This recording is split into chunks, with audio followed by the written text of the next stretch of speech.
छोटी बहू।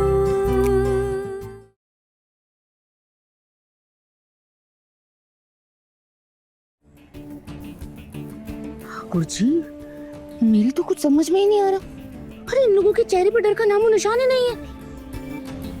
वही तो छोटी भाभी, मेरी समझ में भी कुछ भी नहीं आ रहा है। अरे थोड़ी देर में इन्होंने कौन सा तीर चला दिया। अरे सुना है कि उन्होंने वही छोटी हानि में फिर से खिचड़ी चढ़ाई है।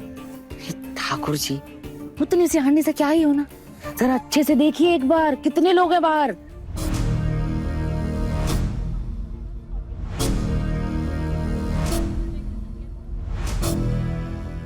बस देखती जाओ छोटी भाभी, अभी महाभारत के युद्ध का डंका बजने ही वाला है। होरी होरी।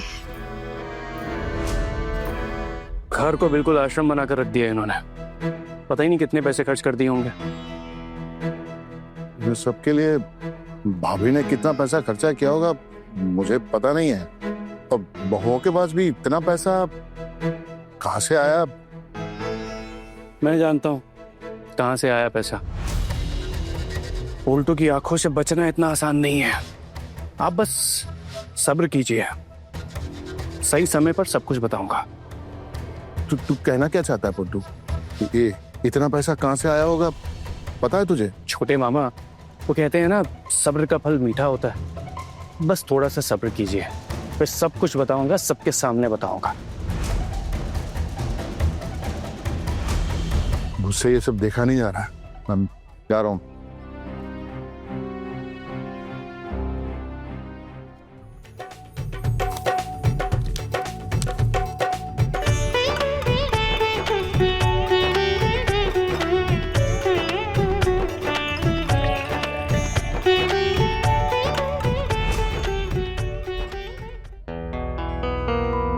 सब ठीक है? माँ, आप वापस चली आई। मैंने आपको कहा था ना कि आप मत आइएगा। इतनी टेंशन क्यों ले रही हैं आप? माँ, उस पर थोड़ा भरोसा करके देखिए। मैंने आज तक आपका भरोसा तोड़ा है, तो आगे भी नहीं तोड़ूंगी। ठीक है? मेरी तबीयत खराब हो गई सोच सोच कर। माँ, फालतू में ही परेशान हो रही। देखिए, सब लोग ना अच्छे से खाना खाकर अपने घर वापस जाइए, और फिर राधा कृष्ण जी का आशीर्वाद भी तो है हमारे साथ। कोई परेशानी नहीं होगी माँ। ठीक है?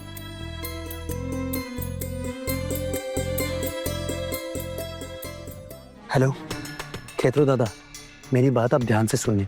आप खाना लेकर ना पीछे के दरवाजे से आइएगा। आपको पीछे के दरवाजे का रास्ता पता है ना? हम आपका वहीं इंतजार करेंगे। हाँ, मैं और भाभी हम आपको वहीं मिलेंगे। और अच्छा सुनिए, किसी को पता ना चले कि आप वहाँ पे आ रहे हैं।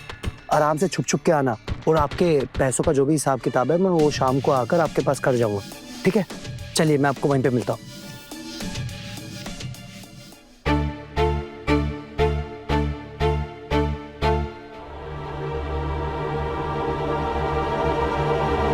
अब देखिए, आप लोग प्रसाद ग्रहण कीजिए। हम लोग अभी और प्रसाद लेकर आते हैं। ठीक है? आप लोग खाइए।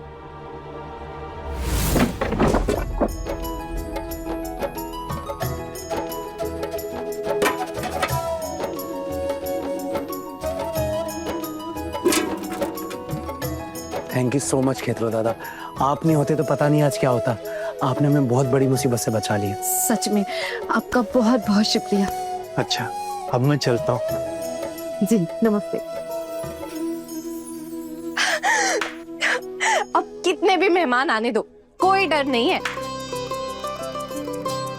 आप तो खुश हो ना आप सब लोग? देखो कितनी अच्छी खुशबू आ रही है। अरे देवर जी, हम बहुत खुश हैं। और अब तो आप जो बोलोगे ना वो बना के खिलाने वाली हूँ मैं आपको। अरे थैंक यू थैंक यू। आपकी वजह से हमारी जान बच गई टुकुन भैया। क्या वो थैंक यू। अरे भाभी, आप मुझे क्यों थैंक यू बोल रहे हैं? ये सब तो आना का करा धरा है। मैं तो बस आज्ञाओं का पालन कर रहा था, हनुमान जी की तरह। आइडिया तो सारा आना का था, सीता माता की तरह। बिल्कुल सही कहा आपने। ये तो हमारी टीम लीडर है वो दीदी। आप लोग भी ना कुछ भी बोलते रहते हैं। माँ ना सही कहती, मक्खन मारने में सब एक्सपर्ट है यहाँ। अच्छा। अरे अरे अरे, हंसना बंद कीजिए। चलिए, सब वेट कर रहे हैं ना। अब ये ना किचन में लेके चलते हैं। मैं उठा लेता हूं। बड़ा वाला तो उठा लो।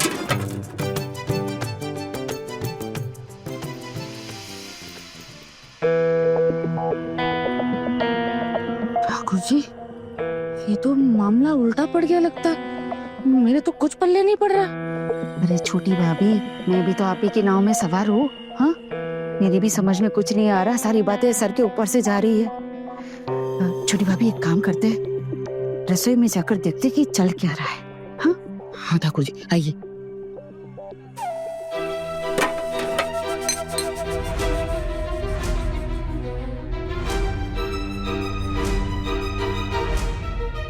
अरे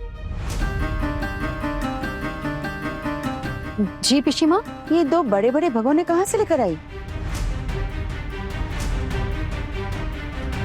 अरे वो पिशीमा, वो क्या है ना कि हम माँ जैसे ही अचानक इतने सारे मेहमान हमारी जानकारी के बिना पूजा में आ गए ना, ठीक वैसे ही रसोई में ये दो बड़ी बड़ी हांडी भी आ गई और आप लोगों को इस बारे में जानकारी भी नहीं हो पाई। दोनों ही सेम टू सेम मैजिक है। जैसा मैजिक आपने दिखाया वैसा हमने भी दिखाया। अब ये मैच तो ड्रॉ हो गया पिशीमा। कोई जीता भी नहीं, कोई हारा भी नहीं। मतलब तुम लोगों ने खाना बाहर से मंगवाया है? पिशीमा, पहले आप हमें अपने प्लान्स के बारे में बताइए कि आपने कितने लोगों को जाके न्योता दिया था पूजा के लिए। फिर हम लोग भी अपने प्लान्स के बारे में बता देंगे। बहुत जबान चलने लगी है ना तुम्हारी। ये तो आप जानती हैं पिशीमा कि मेरी जुबान कुछ ज्यादा ही चलती है। खैर चलिए, मैं जाके मेहमानों को भोग दे आती हूँ। तब तक आप यहीं रुकिए और सोचते रहिए। दीदी चलें?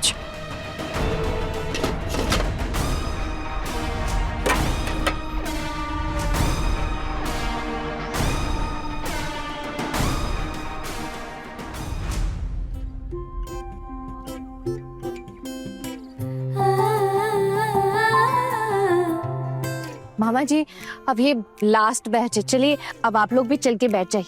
तूने इतने कम समय में इतना सब कुछ कैसे कर लिया? माँ, मैं पूरी कहानी ना आपको बाद में सुनाऊंगी। फिलहाल इतना जान लीजिए कि राधा कृष्ण जी ने भोग बना दिया और टुकुन दादा ने बाकी की व्यवस्था कर दी। लेकिन इस सब के पीछे पैसे की व्यवस्था कहाँ से हुई? वो माँ, मेरे पास कुछ पैसे थे ना, वहीं से। इतने पैसे कहाँ से आते रहे तेरे पास? अरे माँ आ गई, देखिए माँ।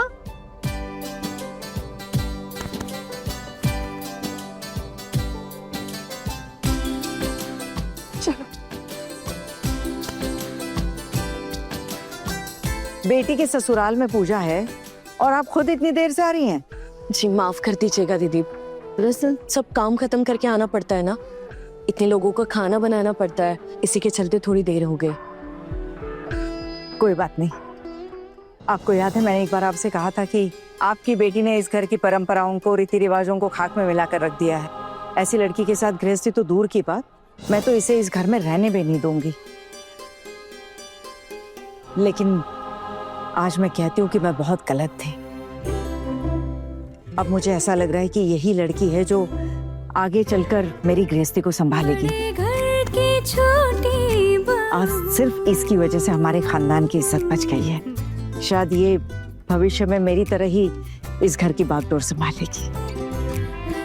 दीदी, आपने ये सब कह के तो मेरा सर गर्व से ऊंचा कर दिया। मैं ये दिन कभी नहीं भूलूंगी। बस आपका आशीर्वाद ही हमारे लिए सब कुछ है। माँ ने मेरे बारे में ना कुछ भी बोल रही, मैंने ऐसा कुछ भी नहीं किया। ये तो मेरी 3 दीदियां हैं जो इतनी अच्छी और इतनी मेहनती है। और माँ अपनी बहुओं से बहुत प्यार करती है। फिलहाल तो तुम्हारी टेंशन तो दूर हो गई ना माँ। तुम्हें लगता था कि मेरी सासू माँ मुझे तुम्हारे पास वापस भेज देंगी, लेकिन अब देख लिया ना मेरी सासू माँ ने किस तरह से मेरी तारीफ की। तो अब डांटना नहीं, ठीक है? नहीं। अब अरे मामा जी चलिए ना, आप लोग भी चल के खा लीजिए। चल रहा हूँ, लेकिन सब सुना मैंने। मुसीबत टल गई ना? आप लोगों के रहते कैसी मुसीबत, सारा इंतजाम हो गया, सब कुछ हो गया, आप आइए। वो दुर्गा काफी घबराई हुई थी। माँ की इज्जत हमारे लिए भी सब कुछ है। माँ को सबके सामने यूँ छोटा थोड़े ना होने दे सकते हम, कभी भी ऐसा नहीं होने दे सकते। हम तो चाहते कि माँ का सर हमेशा ऊंचा रहे, ठीक वैसे ही जैसे आप चाहते हैं, ठीक वैसे ही हम भी। अरे खड़े क्यों हैं आप लोग, चलिए ना, आइए आइए।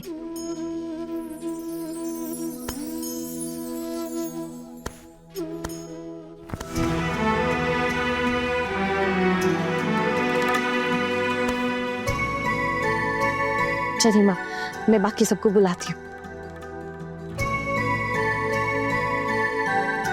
बैठिए।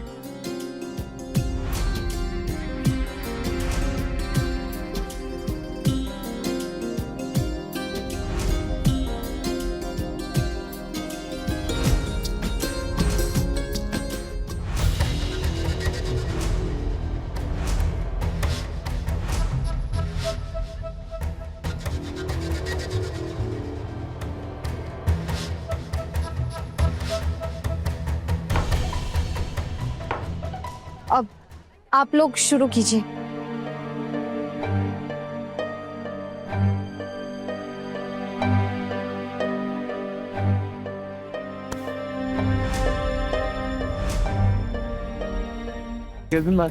हाँ, भोग अच्छा लगा आपको? भोग तो बहुत बढ़िया था। ये सब आपकी वजह से ही हो पाया है। मेरी वजह से? मतलब? आप ही के दिए हुए पैसों की वजह से हमारी छोटी बहू ये सब इंतजाम कर पाई है। इतनी धूमधाम से पूजा, इतने सारे लोगों का भोग, सब आपकी वजह से ही हुआ है। ये क्या बोल रहे हो? मैंने तो आपके घर के किसी भी बहू को कोई उधार पैसे नहीं दिए हैं। अरे शायद आपकी उम्र हो चुकी है, मैं आपसे सिर्फ इतना ही कह सकता हूँ। हमारे घर की छोटी बहू आई थी आपके यहाँ उस दिन, हो सकता है अपनी झूठी पहचान दी हो, गलत फोन नंबर, गलत नाम, इसीलिए शायद आप पहचान नहीं पाई। लेकिन थोड़ा ध्यान रखिए, हो सकता है कोई धोखाधड़ी करके चला जाए आपसे। तो ये क्या बात कर रहे हो पलटू? जी हाँ, हमारे ही घर की छोटी बहू आई थी, यहाँ तक उसने घूंघट ओढ़ रखा था, शायद इसीलिए आप पहचान नहीं पाई। खैर अब जो भी है, अब तो आप जान ही गई है ना, तो एक काम कीजिएगा, ये बात आप किसी से कहिएगा मत। वैसे वो आपको पहली ब्याज के पैसे देकर गई या नहीं? नहीं, अभी तक तो मुझे ब्याज नहीं मिला है। 2 दिन बाद देने के लिए बोला है। पहले महीने का ब्याज मैंने उस दिन नहीं लिया, सोचा कि बाद में ले लूंगी। आप एक काम कर सकती हैं, आप कल आ जाइए, आपके ब्याज के पैसे मिल जाएंगे आपको। क्या है ना, हमारे घर की बहू एक बार तो आई चुकी है पैसे लेने के लिए, अब बार बार आए तो अच्छा नहीं लगता। वो क्या है ना गिरवी मासी, एक चैलेंज के चक्कर में ना आपसे उधारी लेकर बैठ गई है। अब खैर आपको तो सब कुछ पता चल ही चुका है, तो आपको उसे घर बुलाने की जरूरत नहीं है। आप यहाँ आ जाइएगा और पैसे लेकर जाइएगा। हाँ कल? तो कल मैं आ जाऊँ? हाँ बिल्कुल। कितने बजे आऊँ? आप एक काम कीजिए, कल सुबह सुबह आ जाइए। हम लोग काम के लिए निकल रहे होंगे, आपका चेहरा देखकर निकलेंगे तो हम सबका दिन अच्छा हो जाएगा। ठीक है, तो मैं कल सुबह ही आती हूँ। जी। मुझे मेरा पैसा मिल जाए, बिल्कुल। मुझे तो वही बहुत है। नमस्ते। अच्छा चलती हूँ, नमस्ते।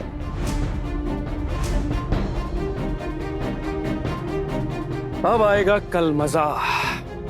कल तुम्हारी पिक्चर का क्लाइमैक्स मैं तय करूंगा। जितना खुश होना है ना, बोलो छोटी बहू। कल शायद तुम्हारा इस घर में आखिरी दिन होगा।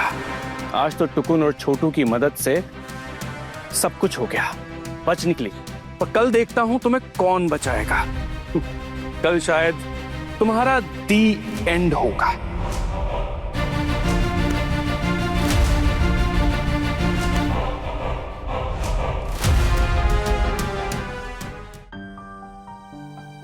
मुझे आप लोगों से कुछ पूछना है, इसीलिए सबको यहाँ बुलाया है। मेरे कुछ सवाल है। ठाकुर जी न्योता देने तो आप ही गई थी ना? आपने इतने लोगों को न्योता दिया, ये बात हम में से किसी को बताना जरूरी नहीं समझा आपने? हरी हरी भाभी, आप ये क्या बोल रही है? आप ही ने बोला था ना पूरे मोहल्ले वालों को न्योता देने के लिए, इसीलिए मैंने सबको बुला लिया। वैसे आप बीमार हैं, आप तो जा नहीं सकती, इसलिए मैं चली गई। सोचा आपकी कुछ मदद हो जाएगी। दीदी, हम तो आपकी बात रखने के लिए मोहल्ले की बहू बेटियों को बुलाने के लिए गए थे, मतलब निमंत्रण देने के लिए। अब भला कोई अपने पूरे परिवार को लेकर यहाँ आ जाए तो उसमें हमारी क्या गलती हो सकती है? अब कोई पूजा के बीच में आ जाए तो हम जाकर उससे ये थोड़ी पूछ सकते हैं, ए भाई यहाँ क्यों आया?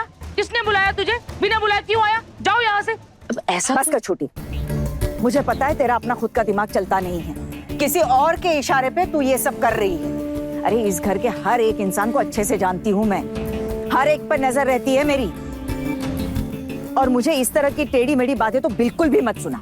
अब कहना क्या चाहती है भाभी? इसमें तो हमारी कोई मर्जी भी नहीं थी, हमारी तो कोई इच्छा भी नहीं थी किसी को न्योता देने की। वैसे हमारे घर में ऐसा कोई रिवाज नहीं था। आप तो बस अपनी छोटी बहू के इशारों पर ये सब कर रही है। अरे इस सब में छोटी बहू बीच में कहाँ से आ गई? क्यों नहीं आएगी भाभी? इस लड़की के आने से पहले हमारे घर में ऐसा कभी कुछ हुआ ही नहीं। ठाकुर जी, मैंने आपको अपने मोहल्ले के आस पड़ोस की बेटी और बहुओं को न्योता देने के लिए कहा था, लेकिन आपने तो पूरे मोहल्ले को न्योता दे दिया। अच्छा, मोहल्ले को दिया तो दिया, लेकिन अगल बगल के मोहल्ले वालों को भी आपने न्योता दे दिया। अरे उनसे तो कभी हमारी ढंग से मुलाकात भी नहीं होती है। कभी कभार दुर्गा पूजा में हम मिल लेते हैं। क्या आज तक हमने उन्हें कभी अपने घर के किसी त्योहार में या पूजा में न्योता दिया है? नहीं ना। आपने इतने लोगों को बुला लिया। अच्छा, बुला तो लिया, लेकिन बताना जरूरी नहीं समझा? कैसी बातें कर रही है भाभी? एक पड़ोसी को बुलाओ और एक को रहने दो तो कैसा लगेगा? इसे हमारे घर की बदनामी नहीं होगी क्या? एक बात आपको स्पष्ट रूप से कह देती हूँ ठाकुर जी, आप ये जो मेरे साथ मुकाबला कर रही है ना, इसका अंजाम ठीक नहीं होगा। हरी हरी, मैं मुकाबला कर रही हूँ, वो भी आपके साथ? दरअसल आपका मुकाबला मेरी छोटी बहू के साथ है, लेकिन इसमें आपने मुझे भी शामिल कर लिया है। आपने कभी सोचा है कि अगर हम मेहमानों को ठीक से भोग प्रसाद नहीं खिला पाते तो कितनी बदनामी होती हमारी? और इस परिवार की बदनामी क्या आपकी बदनामी नहीं है? आप भी तो इसी घर की बेटी है, इसी घर में इतने सालों से जिंदगी बिता रही हैं आप, भूल गई? खबरदार भाभी,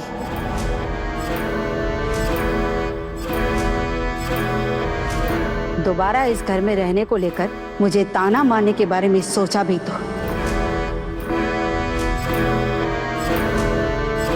मैं इस घर की बेटी हूँ, मेरा भी हक है इस घर पर। मैं कोई पराये घर से नहीं आई हूँ। तो एक बात आप भी ठीक से सुन लीजिए, अगर आपके अंदर सच बोलने की हिम्मत नहीं है तो अपना मुंह बंद रखिए। आपके पिताजी घर के नाम पर एक खंडर छोड़कर गए थे और मेरे पति ने अपने पैसों से इस खंडर को इतना आलीशान मकान बनाया है। मैंने आज तक ये बात कभी नहीं उठाई और ना ही उठाना चाहती थी। आप मेरे पति के भाई बहन हैं और इस घर में रहने का आपका भी पूरा हक है। मैंने आज तक कभी किसी बंटवारे के बारे में नहीं सोचा, लेकिन इसका ये मतलब नहीं ठाकुर जी कि आप मुझे ही मुसीबत में डालो। मुझे नहीं पता कि मेरी बहुओं ने इतना सारा इंतजाम कैसे संभाला। अगर मेरी बहुएं ये नहीं संभाल पाती, मेहमानों को खाली पेट यहाँ से लौटना पड़ता, तो हमारी कितनी बेइज्जती होती। तब आपको मजा आता, आपका दिल जश्न मनाता, मेरी छोटी बहू को अपने काबू में रखने की खुशी में। मेरी बहू को अपने कदमों में डालने के चक्कर में आपने इस परिवार के पैरों पर कुल्हाड़ी मार दी। काश आप में ये समझने की थोड़ी समझ होती। भाभी, मैंने किसी को अपने कदमों में लाने के लिए कुछ भी नहीं किया है। मुझे लगा कि सबको न्योता देना चाहिए, इसलिए दे दिया बस।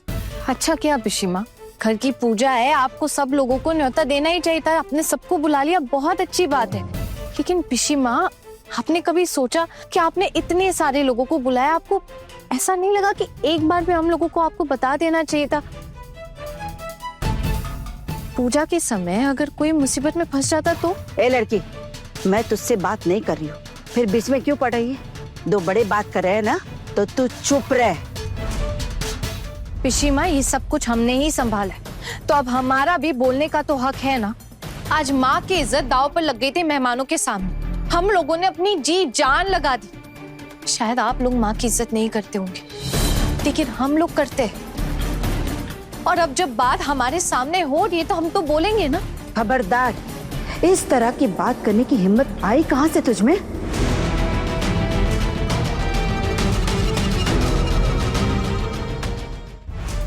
क्या क्या हुआ क्या माँ? ये लड़की तेरी माँ को उल्टा सीधा सुना रही है।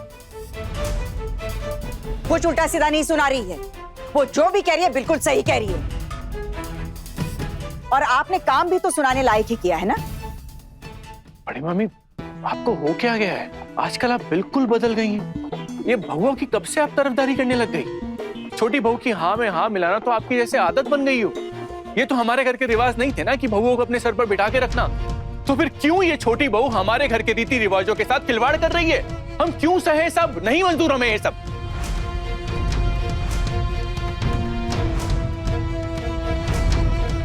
जिसे मंजूर नहीं है वो अपना खुद देख ले।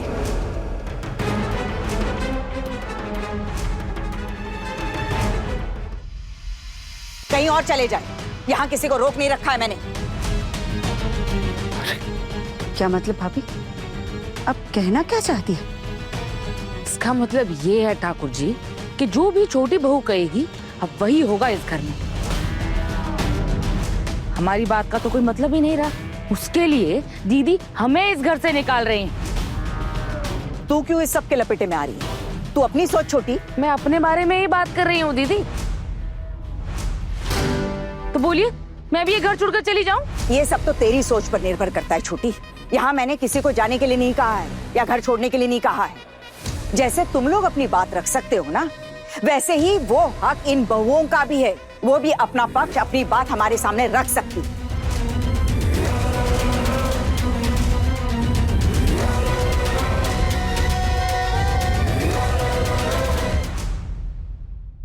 ये बात तो सच है कि इतने लोगों के आयोजन के लिए पैसे तो लगे होंगे। कहां से लाए पैसे तुमने?